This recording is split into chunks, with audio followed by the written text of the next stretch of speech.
Ashton United TV, joined by manager Steve Cunningham after the 2-0 victory at Hurst Cross against Gainsborough Trinity. Steve, 3 games at Hurst Cross, 3 wins, 9 goals scored, none conceded. Yeah, it feels good, doesn't it? Come on! No, it's good, mate. Listen, we're overjoyed with that one. More so because of circumstances we've ended up winning. Because first half I thought we was in complete control of the game. I thought we were outstanding with 11 men on the pitch. The pitch was terrible today. It was really poor, and I feel sorry for the ground staff because they're working endless hours on it, but you can see it and it kills you, doesn't it, a little bit with the passing, balls going up top and it's sticking, or players running and they're falling. Even for their players, it was tricky, especially in that bottom left. The rest of the pitch was brilliant, but that left-hand side has killed us. But first half, I thought we were outstanding. I thought we really did play the conditions well, and we've just been carrying on doing the same things that we've done in the last 2 games prior to today. And yeah, outstanding. To go 2-0 at half-time against the informed team, let's get it right, they've won 7 out of 10 and won 5 on the bounce. And everyone's been talking about them for the last few weeks about playoffs, and no one's mentioned us once, and yet we've gone and just beat them 2-0. And then we've played 30 minutes of the second half with 10 men, and we were outstanding in that second half. Now, I asked the players to play for my lad today because he's having a bit of a tough time with his footy at times, and all of a sudden I said just go and show a bit of passion because of how much passion he shows them when he's on the sideline supporting them, and they've gone and put in a performance that matches what he gives on a football pitch. So it's a win-win for me. I feel so proud of the players, and then him supporting me because he stood next to me. That win's just massive. It really is, mate. So long-winded answer, but we were outstanding today, and it was really, really well deserved as well. 2 goals for Jason Gilchrist, 19 for the season, now 11 in the picture in Northern Premier League. Obviously, there's been, you said it a couple of weeks ago, it's been a few years since someone scored that many for the Robins. It's about the recruitment. You've got to know who you're bringing in, haven't you? And I've backed Gilly at my last 2 clubs. And I'd back him at another club if I ever went to somewhere else as well. So, no, it's brilliant. But what Gilly needs is someone like Al Byrne to go and deliver the ball. And when Al's on his A game with that delivery, there's none better. I think I said the other week, Sam Bailey's probably the closest, or if not the best, in terms of accuracy from Lancaster. But Al Byrne's numbers are just scary. That's why we brought him in. But I think Keelan Adams has been a different player the last 3 games. He's given us something else with a 2-man front line.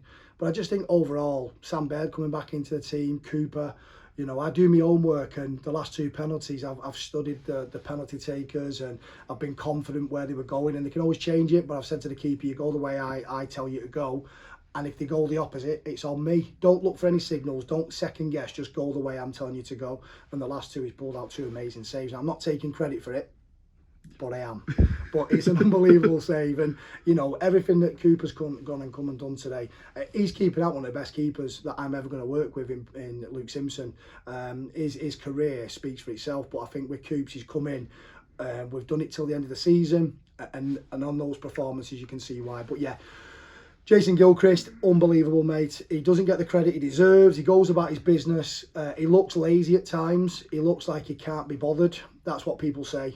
But with the number of goals he's got, I don't care if you wear a vest and you do 15 km, it doesn't matter. That guy, kilometres or whatever you call it these days, when they're all taking it off, trying to show off a 6-pack, it's about this and a pair of them. And it's that's what he's got in abundance, and so's all my players. And they needed that today. But Gilly doing what he does, and Keelan, it sets the tone for everyone else. So, yeah. I'm glad to have Gilly in my team. Obviously, we can't not mention it. Brad Abbott showing a straight red card on the hour mark. An interesting afternoon is the way we will say it from the officials. Obviously, it was a throwing, a very contentious throw in which it seemed everybody in the ground thought was an Ashton throw-in, including everybody on the pitch for Gainsborough, the Gainsborough management staff and the fans in the stand. The official gives it the other way. What happened? What do you know what happened? Just, we were brilliant today. We got a clean sheet, and we were outstanding with what we needed to do without the influence of anybody else.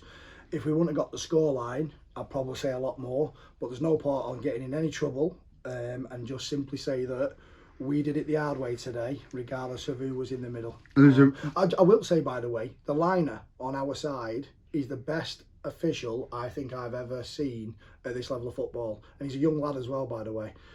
outstanding. The way he spoke to us, the way he managed the game. He also agreed with 90% of the decisions that I was arguing with referee in the middle. I asked could we sub him in the middle because I thought he was outstanding. That's how good he was. I don't mean that as a dig at the ref. I just mean in terms of as an actual compliment to the liner. I thought he was outstanding, and they don't get much credit, linesmen. They're there as a soundboard for the referee. Referees. Assistant referees, is that what they're called now? Yes. Oh, right, yeah. Okay, well, whether it's a man, woman, it doesn't matter. But he was outstanding, and I just feel that because of the decisions he was going with, whether they're right or wrong, he gets the abuse. And the way he dealt with it today and spoke to us, honestly, I thought it was a credit to the officials, actually. And that's the only thing positive I'm going to say about the people wearing black today. Oh, obviously, 2 big games coming up. Tabletop in Redcliffe Saturday, Macclesfield here at Hurst Cross a week on Tuesday. Obviously, we all know, obviously taken over by your mate, former manager Michael Clegg. 2 big games to come in the space of 3 days. They're not that big. I don't like Cleggy at all. Sorry. No, I love Even you can't keep a straight face for that. It is. It's massive, mate. Listen, we won't look ahead of Radcliffe.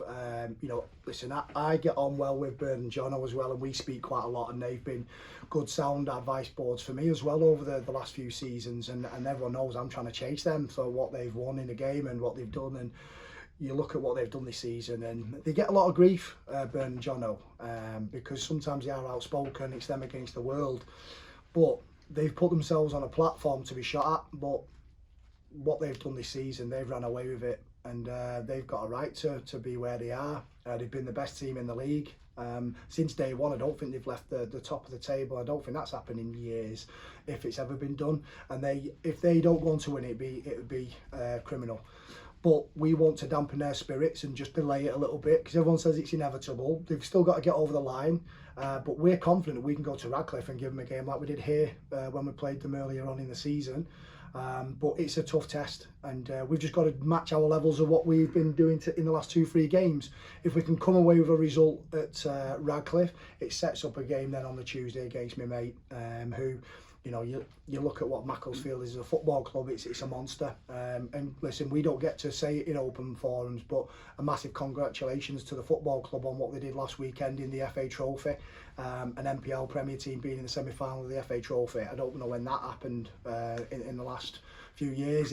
14, I think. Yeah, so all of a sudden, and that's probably only one in how many years. So fair play to Macclesfield, and hopefully they've got their eye on that 4 games away from when they play us and they just take the eye off the ball. But look, two tough games, and rightly so, they're at the top end of the table. But I'd like to think that we are doing what we've been saying. We're a good side.